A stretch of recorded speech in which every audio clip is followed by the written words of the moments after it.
مجھ سے پوچھ، اور من کی صفائی کروانی ہے تو غوث الاعظم کے بیٹے کے پاس جا۔ کہ بیٹا اگر مرید بننا ہے، شریعت کا مسئلہ پوچھنا ہے، تب تو میں جواب دے سکتا ہوں، لیکن غوث الاعظم کی جیتی جاگتی اگر فیضان بیٹھا ہو تو احمد رضا کے بیٹے کی کیا مجال کے کسی کو بیعت کروائے۔ اگر مرید بننا ہے تو ان کا بن۔ پھر آپ ایک جگہ اور بیٹھک میں گئے تو حضور مفتی اعظم ہند آرام کر رہے تھے، حضور محدث اعظم ہند لوگوں میں بیٹھے تھے، تو کسی نے آ کر ایک مسئلہ پوچھا نماز کے متعلق، کہا سائیں ایک مسئلے کا جواب دیجئے۔ وقت کا محدث ہے، کیا مسئلہ نہیں جانتا چھوٹا موٹا، لیکن قربان جائیں مسکرا کے فرماتے ہیں بیٹا پیری مریدی کروانی ہو تو فقیر کروا دے گا، لیکن مسئلہ پوچھنا ہے تو ہمارا جید مفتی سویا ہے، جب اٹھے تو ان سے پوچھ لیں۔ آپ آپس کا پریم تو دیکھیے، یہ چیزیں تھی اکابر میں۔ مجھے یاد ہے میں خود خطاب میں آیا تھا جب حضور مفتی اعظم کچھ خطاب کرتے تھے مخدوم رحمت اللہ علیہ کے گراؤنڈ چوگان میں، تو پروگرام تو مجھے یاد نہیں ہے کس نمبر کا ہوگا، لیکن میں آیا ہوا تھا، کوئی 500 پروگرام پورے ہو رہے تھے۔ حضرت مولانا فیض الحق اعظمی، نبی رائے حضور عبد المصطفیٰ اعظمی، عبد المصطفیٰ اعظمی کے نواسے ہمارے وہاں تقریر کے لیے آئے تھے کانڈلہ۔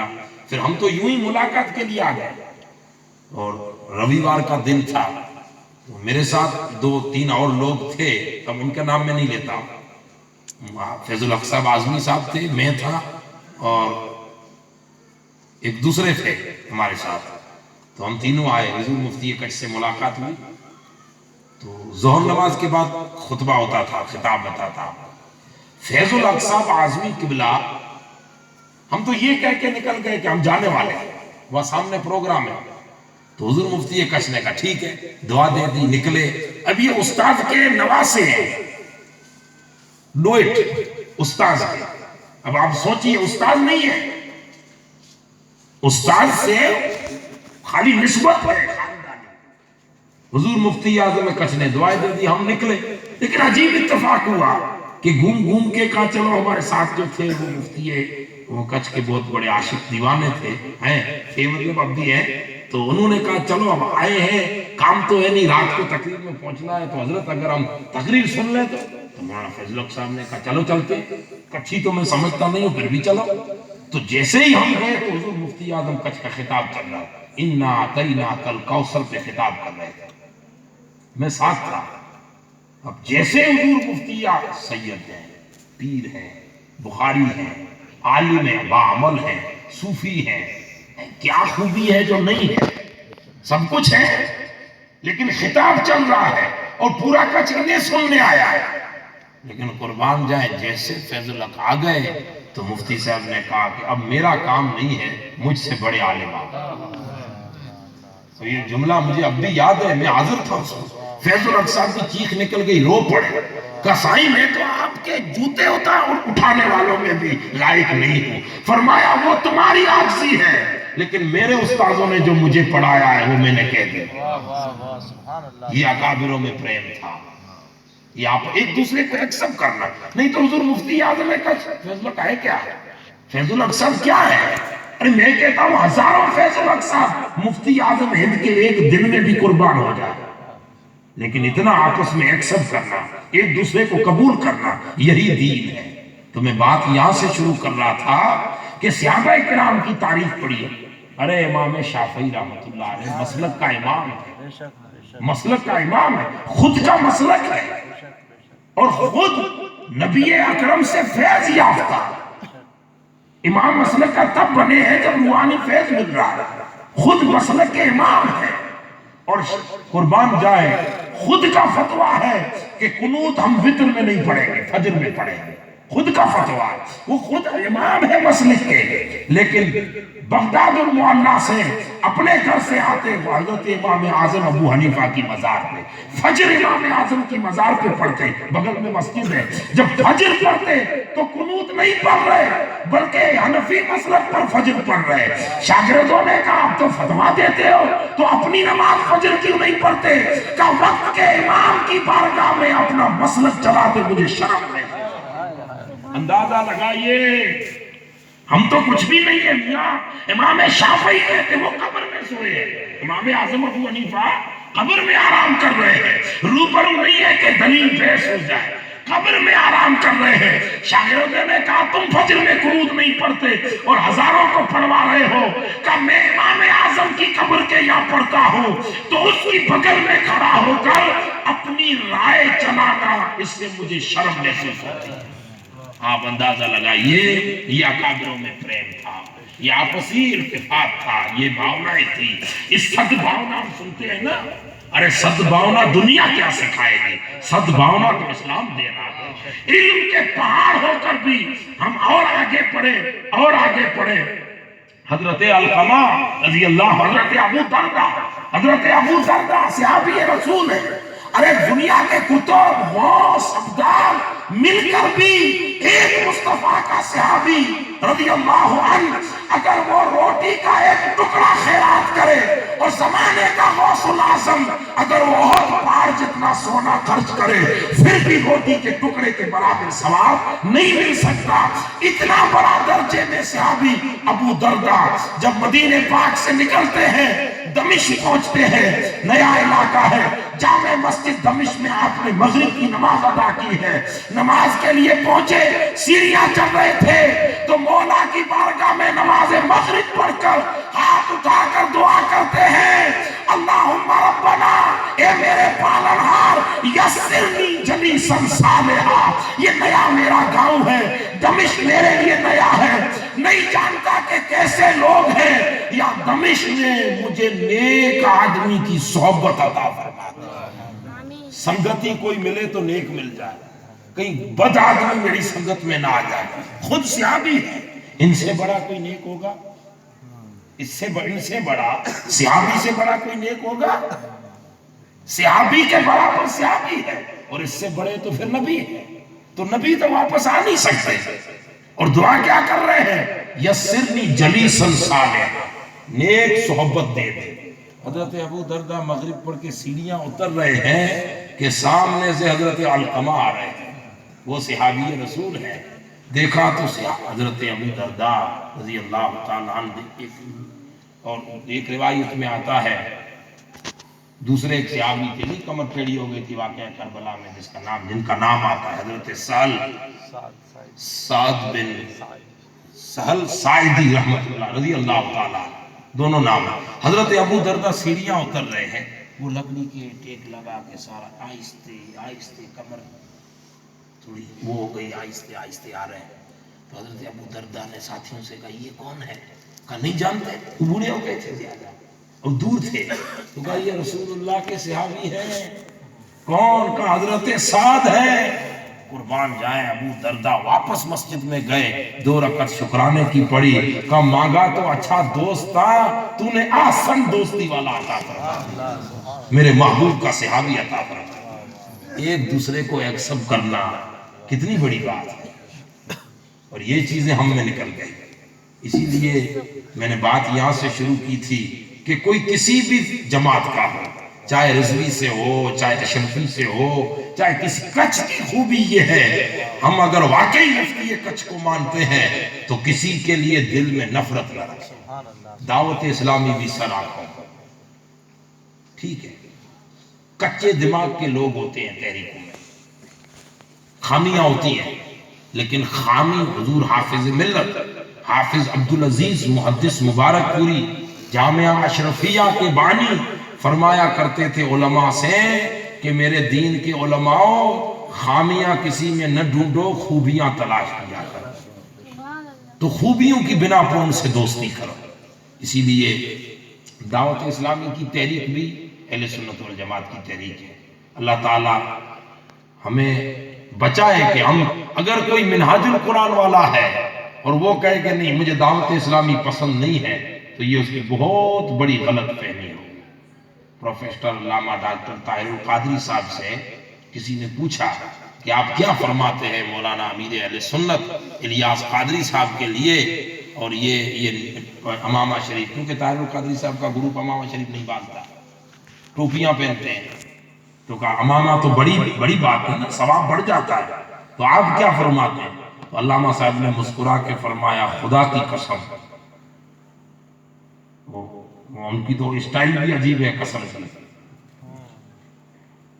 فرماتے ہیں کہ اللہ کی عزت کی قسم، ان کی اسٹائل ہے، میں یورپ میں گیا، امریکہ گیا، لندن گیا، نارتھ گیا، افریقہ گیا، ان علاقوں میں جب میں ایئرپورٹ پر اتر کے ہائی گاڑیوں میں بائی روڈ جا رہا ہوں تو کسی جگہ جب مجھے یہ ہرے امامے والے نظر آ جاتے ہیں، دعوت اسلامی والے، خود فرماتے ہیں کہ خدا کی قسم میری روح کو بہت بڑی خوشی مل جاتی ہے، روح کو۔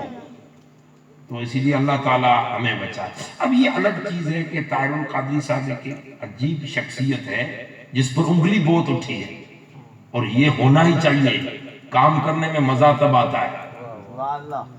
آپ کوئی کھاوا بنا رہے ہو گاؤں کا، دوسرا تو کام ہم سے کچھ ہوتا نہیں ہے، مثال یہی دیں، ہم کھاوا بنا رہے ہیں لیکن ایک کاریگر ہے رسوئیا، وہ کھڑا ہے اوپر، دوسرا ہے کہ کہے گا مرچیوں کتنی بجے نہیں یہ مدر کھارو نہ کرے بجے، تو اس کو تھوڑا ایسے کیا تو اس کو مزہ آئے گا کہ دھیان سے بنا ہو، نہیں تو اس کی بات پکی ہو جائے گی۔ اسی لیے اگر یہ دنیا کے لوگ، اچھا دوسری بات، تاریخ کا مطالعہ کیجیے، اتنی بڑی شخصیتوں پر کبھی یہود نے حملہ نہیں کیا، اٹیک کیا ہے اپنے ہی لوگوں نے کیا، اور یہ ہونا ہی چاہیے۔ مزہ اسی میں کام، تبھی تو کام کریں گے، نہیں تو سستی سے ہماری طرح سوئے رہیں گے۔ اب امام صاحب ہے ہماری مسجد میں، مدولی صاحب، فجر جی آجان تھی آنا مولانا نہ آئے یار تسبیح کھڑی، سبحان اللہ، وہ سبحان اللہ تسبیح نہیں، وہ یہی دیکھ رہا ہے مولانا کب آ رہا ہے، مولانا جلدی وضو کر جی نماز سنت چالو برابر ہے، ایک اور لیٹ تھی مولانا صاحب کال جنا 5 منٹ لیٹ تھی گیا بنا ہلے نا، مولانا تھوڑا سچوٹ رہے گا کام میں، یوں مدرسے میں آیا مولانا صاحب چھوکران کی دھیان بتا رہے ہیں موبائل میں پہ آئے، مولانا تھوڑا سچوٹ رہے۔ اگر یہ کوئی بھی نہ ہو نہ کرنے والا تو جو جی میں آئے گا وہی ہوگا۔ اسی لیے یہ تو چھوٹی موٹی مثال ہے، ارے میاں اتنا بڑا کام ہے طاہر القادری صاحب کا، 1000 کے قریب کتاب، 50,000 کے اوپر خطابات۔ حضرت مفتی صاحب کہہ رہے تھے نا، آپ اندازہ لگائیے اتنی بڑی خدمات ہے، اگر یہ کوئی ان کے پیچھے نہ پڑتا تو اتنا کام نہیں کرتے۔ جب پوری دنیا پیچھے پڑ گئی، بڑے بڑے اکابر جنہوں نے پڑھایا وہ بھی پیچھے لگ گئے کہ نہیں اس مسئلے میں تم رونگ ہو، تو خدا کے بندے نے دلیلوں میں کتاب لکھ ڈالی، اس نے کہا اس نے کتاب لکھ ڈالی، کتابیں لکھ، پر یہ جب لکھنے دیتے تو نہیں سوچا تھا کہ ان کو کہہ رہا ہوں، جب پلٹ کے دیکھا تو کہا مولا شکر ہے کہ تو نے اتنا بڑا مجھ سے کام نہ کروایا۔ مزہ تبھی آتا ہے کام کرنے کا، اگر کوئی بھی نہ ہونا انگلی اٹھانے والا تو کام میں مزہ نہیں آتا۔ ارے ہر مخالفت کا، حضور حافظ ملت فرماتے تھے، ہر مخالفت کا جواب ہے کام۔ وَإِذَا خَاطَبَهُمُ الْجَاهِلُونَ قَالُوا سَلَامًا، کیونکہ جو جس لیول پر جائے گا نا اس کے نیچلے اس کو جائز لگیں گے۔ سمجھے میری بات؟ ابھی میں نہیں کہتا، ایک مثال کے لیے میں خطیب بن کر تقریر کر رہا ہوں تو میں سمجھوں گا ان کو کچھ نہیں آتا، جو اسٹائل ہے، تو اگر میں سمجھوں کہ نہیں مجھ سے اس کے پاس اچھا ہنر ہے تو جھجک کے تقریر کروں گا، تو آپ کو مزہ نہیں آئے گا، وہ کہیں گے یار بگایا تو تھا، وہ مفتی علی مولانا صاحب بیٹھے تھے مولانا بول نہیں سکے ہو، تو ہوگا نا ایسا۔ تو ہر آدمی جب لیول بڑھ جاتی ہے نا تو وہ ہر نیچے والے اس کو جاہل نظر آتے ہیں۔ اب علامہ صاحب جب یونیورسٹیوں میں پڑھ رہے تھے تو جو ساتھی ان سے نیچے تھے وہ لگے کہ ان کو کچھ نہیں آتا، میں کچھ آگے ہوں، جیسے بڑھ کر اوپر گئے اور اس لیول پر پہنچے کہ اکابر علماء بھی ان سے سند لینے کے لیے آ گئے، تب تو من میں لگا کہ ہاں اب ہوں، تو اب یہ جاہل مجھ سے کیا بحث کریں گے، کوئی کہاں سے فتویٰ لا رہا ہے، کوئی کہاں سے لا رہا ہے، تو جواب نہیں دے رہے فتویٰ کے، کیوں نہیں دے رہے؟ کہ جاہلوں سے اللہ والے بحث نہیں کرتے، وہ وعلیکم السلام کہہ کے آگے نکل جاتے۔ یہ اللہ والوں کی خوبی ہے۔ اسی لیے میں بات یہ کر رہا تھا کہ اللہ تعالیٰ ہمیں توفیق عطا فرمائے۔ اچھا پھر دوسری خوبی علامہ صاحب میں بھی ہے، حضور مفتی اعظم میں نے سنا ہی فیض الحق صاحب ایکسپٹ کرنا کسی کو، حضور پیر کرم شاہ اظہری علیہ رحمت و رضوان، ان کے عرس مبارک میں طاہر القادری کا خطاب ہوا چہلم کی مجلس میں، لگ بھگ کیسی الف اللہ، یہی مضمون اس جگہ کا ہے، یا کسی اور بزرگ کے عرس کا ہے، لیکن وہ بھی وقت کے بہت بڑے عالم تھے۔ پیر کرم شاہ ازہری کے عرس یا چہلم میں جب آپ گئے اور خطاب کیا تو اتنے بڑے وقت کے طاہر القادری دنیا جس کو سنتی ہے، لیکن ایک سب کرنا سیکھو۔ آپ نے فرمایا کہ مجھے شرم آتی ہے کہ وقت کے بہت بڑے عالم کی بارگاہ میں خطاب کیسے کروں۔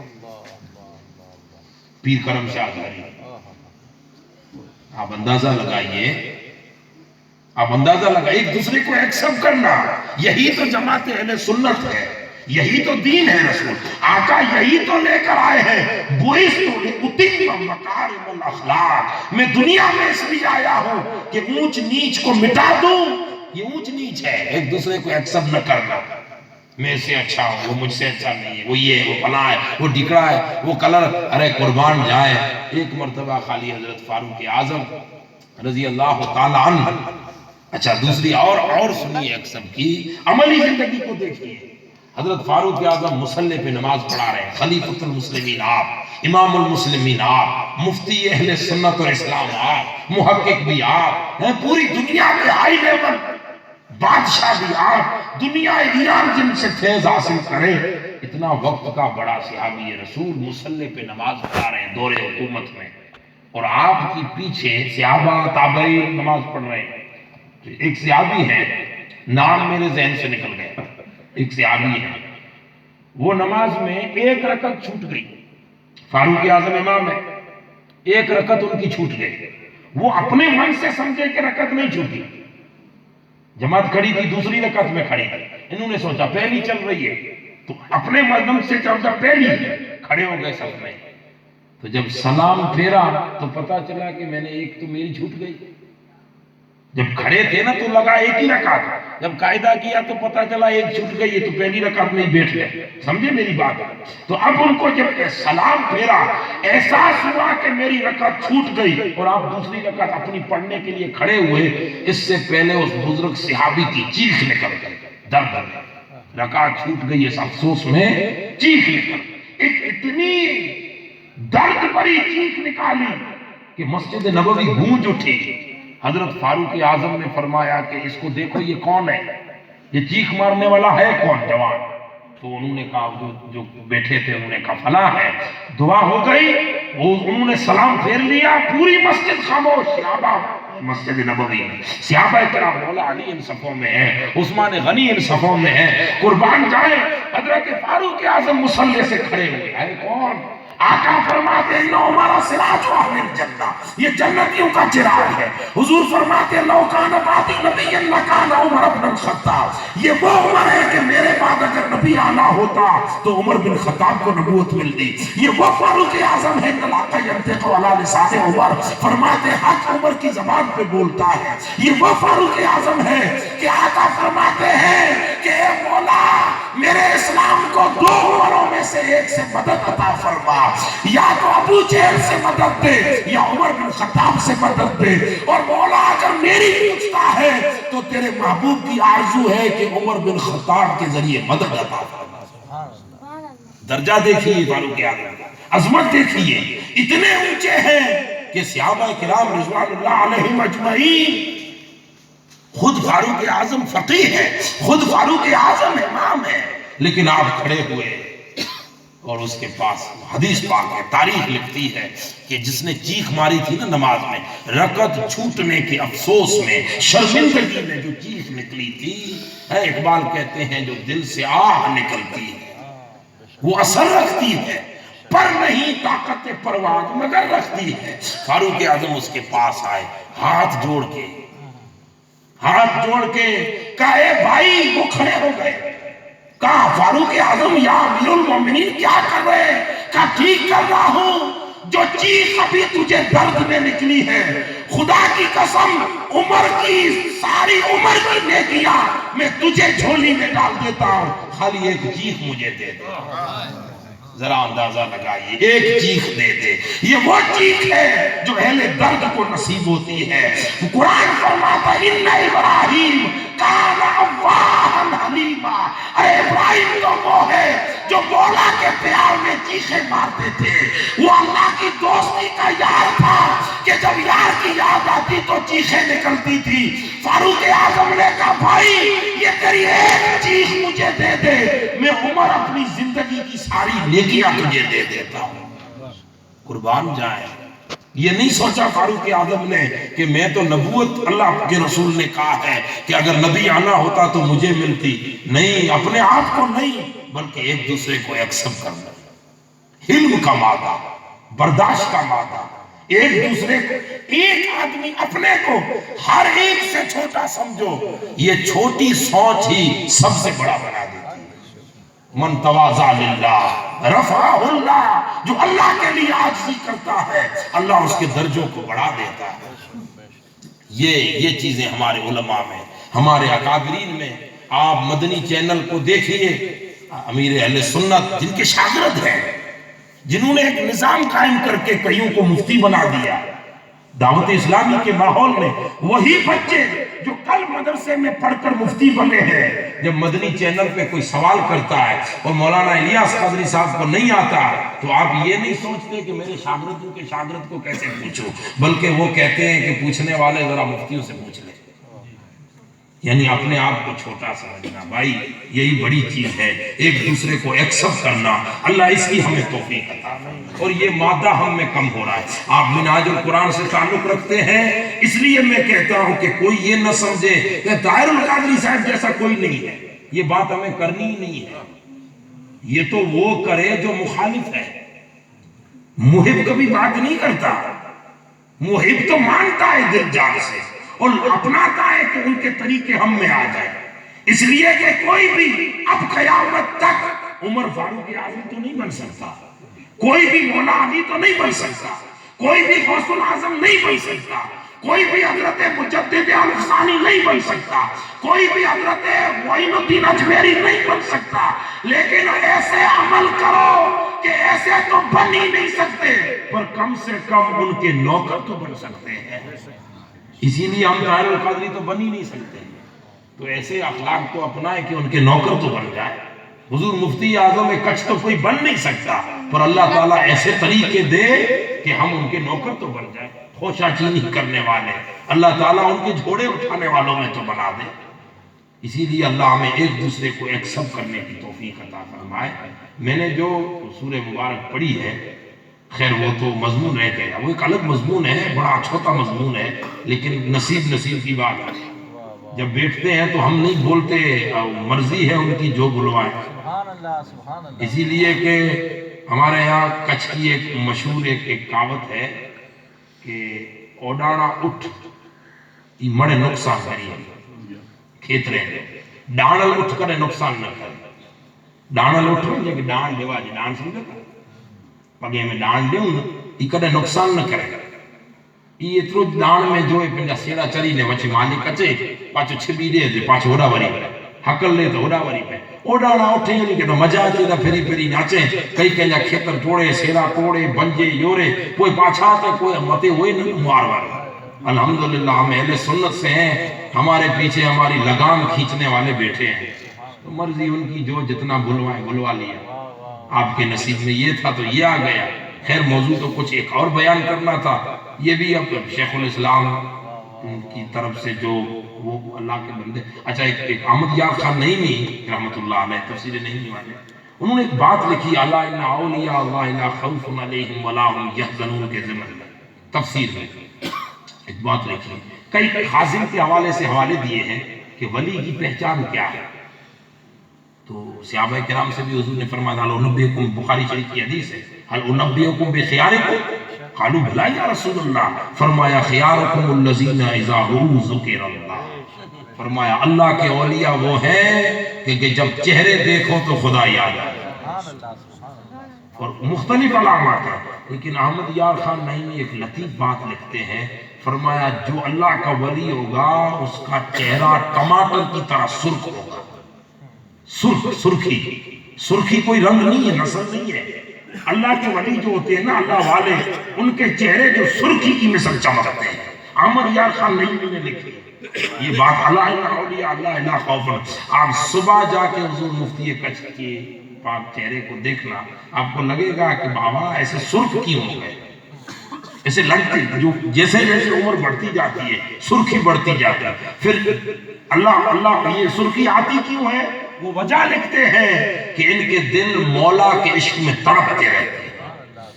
تڑپ تڑپ کے، وہ نہیں بھٹی میں آپ لوہے کو ڈالو تو لوہا سرخ ہو جاتا ہے، اسے تپش ملتی ہے نا، بھٹی کی تپش ملتی ہے تو لوہا جو ہے نا وہ سرخ.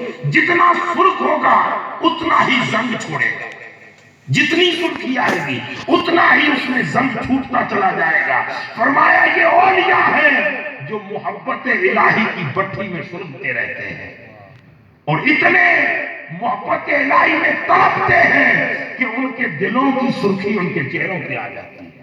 یہ لکھا ہے، انہوں نے لکھا ہے. اللہ تعالیٰ کا شکر ہے، اللہ نے ایسے دور میں ہمارے اکابروں کو سلامت رکھا ہے. اللہ تعالیٰ ان اولیاء سے ہماری وابستگی رکھے، ہمیں سچی محبت عطا فرمائے اور ہم ایک دوسرے کے آپسی اختلاف کو ختم کر دیں، سب کو ایکسپٹ کریں.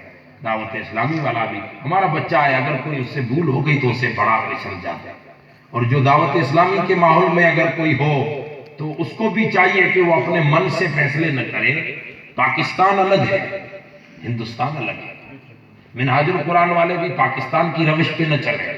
وہ الگ ملک ہے، یہ الگ ملک ہے، وہاں کے آئین اور قانون الگ ہیں، یہاں کے سویدھان الگ ہیں. اور اس میں بھی یہ گجرات ہے، اس میں بھی علاقہ کچھ ہے. تھیری وہی اپنائے جو ماحول لوگوں کا ہو اور ان میں ایسی دوائی. حضرت طاہر القادری صاحب کے والد گرامی مولانا پروفیسر فرید ملت صاحب، فرید الدین، اصل تو میرٹھ کے ہیں، یو پی کے ہیں، پورا گھرانہ اصل یو پی کا. اعلیٰ حضرت ان کا گھرانہ ایک ہی ہے، گھرانہ جو ہے نا پٹھان گھرانہ ایک ہی. آگے نسلوں میں اب وہ میرے پاس ان کو لکھا ہوا ہے، نہ کچھ ٹائم ہے کہ وہ کڑیاں جوڑ دو، لیکن سو گھرانہ ایک ہی ہے اور اصل وہی میرٹھ کی. تو فرید ملت صاحب فرماتے ہیں کہ اپنے علامہ صاحب سے ہی فرمایا، علامہ صاحب سے جب پڑھتے تھے نا آپ تو، اور علامہ صاحب خود نے اس کو بیان کی. فرمایا بیان کس کیسیت میں کیا وہ تو میرے ذہن سے نکل گیا، لیکن یہ بات انہوں نے بیان کی. میرے خیال سے یہ لگ بھگ تو دورہ صحیح مسلم یا دورہ صحیح بخاری میں کہیں پہلے یا دوسرے میں، یا پھر یہ ہو سکتا ہے کہ حجیت حدیث اس مضمون میں جو خطابات ہو رہے تھے اس میں کہیں آپ نے بیان کیا ہے کہ حضرت فرید ملت میرے والد علامہ صاحب نے بیان کیا. وہ فرمایا کرتے تھے فرید ملت کا بیٹے طاہر، شربت وہی رکھو، نہیں بنانے کی ضرورت نہیں ہے. شربت جو ہے نا، جو آپ نے اپنے بھائی کو پلائی ہے وہی اگر دشمن آ جائے تو اس کو بھی وہی پلا دو، ککا چچا آ جائے تو اس کو بھی وہی پلا دو. شربت ایک ہی رکھو، پیالے بدل کے رہو، جیسا وقت ویسا پیالہ. اور یہ بات واقعی اور مفتی کچھ سمجھے.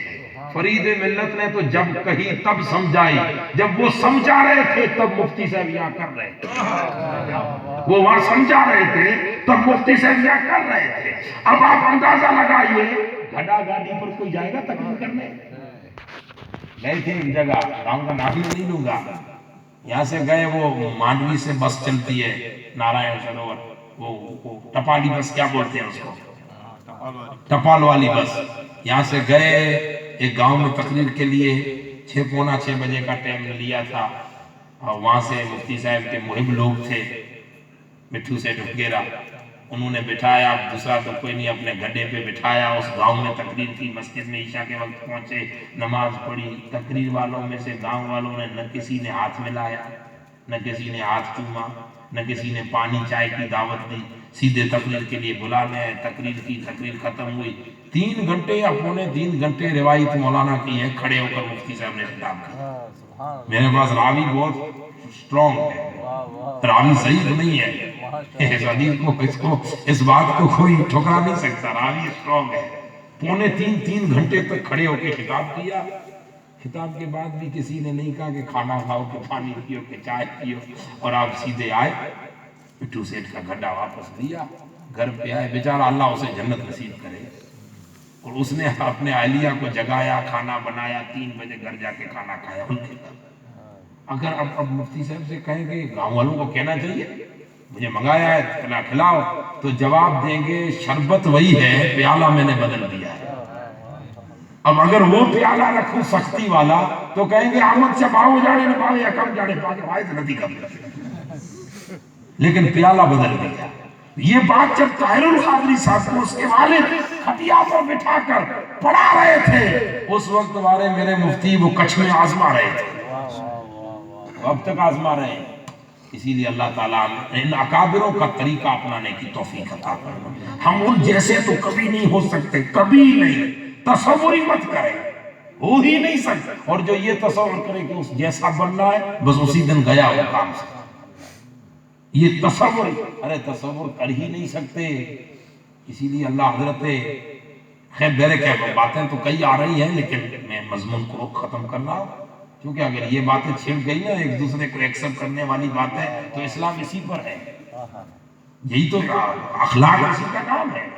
حسن ظن، حسن نیت کیا ہے؟ یہی تو ہے حضور نبی اکرم صلی اللہ علیہ وسلم کا دین، یہی قرآن تو یہی کہتا ہے لا تجسسوا، کسی کی نکتہ چینی مت کرو، جاسوسی مت کرو کہ اس میں خامیاں کتنی ہیں، فرمایا کسی کے لیے بدگمانی مت کرو، یہ سارا تو دین ہے۔ کل ملا کے اللہ ان اکابروں کے غلاموں میں خدا ہمیں رکھے، اور جتنا انہوں نے کام کیا ہے اللہ تعالیٰ ہمیں قبول کرنے کی توفیق عطا فرمائے، اور اللہ تعالیٰ ان بڑوں کی نسبتوں سے اللہ تعالیٰ ہمیں، اچھا یہ اللہ والے ایک ہوتے ہیں زمانے میں، جب اٹھتے ہیں تو ایک ہوتے ہیں، بس آخری بات، اٹھتے ہیں، مضمون تو کئی آ رہے ہیں لیکن بس ٹائم نہیں ہے، اٹھتے ہیں تو اکیلے ہوتے ہیں، اکیلے ہوتے ہیں، لیکن جب دنیا سے پردہ کرتے ہیں تو ہزاروں ایسے غلام چھوڑ کے چلے جاتے ہیں جو مشن آگے بڑھاتے ہیں۔ یہ کسی امت کا شرف نہیں ہے، صرف امت مسلمہ کا شرف ہے۔ فرمایا الم نشرح لک صدرک، قسم ابو میں نے آپ کا سینہ کھول دیا، ووضعنا عنک وزرک الذی انقض ظہرک، جس بوجھ نے آپ کی کمر مبارک کو جھکا دیا، محبوب بوجھ ہٹا دیا۔